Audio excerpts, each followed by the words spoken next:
नमस्कार मित्रांनो, घरोघरी मातीच्या चुली या मालिकेच्या 26 सप्टेंबरच्या भागात आपल्याला पाहायला मिळणार आहे।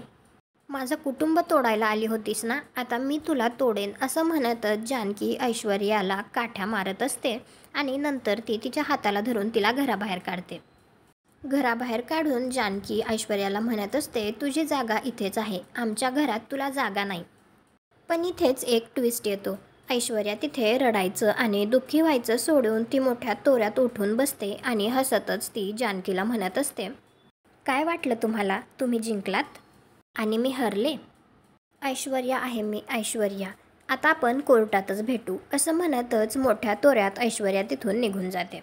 आणि हे ऐकून तर रणदिवेच्या घरच्यांना सगळ्यांना धक्काच बसतो। त्यांना कळतच नाही की नेमकं ऐश्वर्याच्या डोक्यात असं काय चालू असेल की ती एवढ्या तोऱ्यात गेली।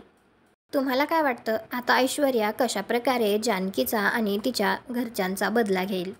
किंवा या सगळ्यात सुद्धा ऐश्वर्याने काही केलं तरी जानकी आणि रणदिवे सगळे मिळून तिला पुरून उरतील? कॉमेंट करून नक्की सांगा। व्हिडिओला लाईक करा, आपल्या मराठी मालिका चॅनलला सबस्क्राईब करा। भेटू उद्याच्या भागात।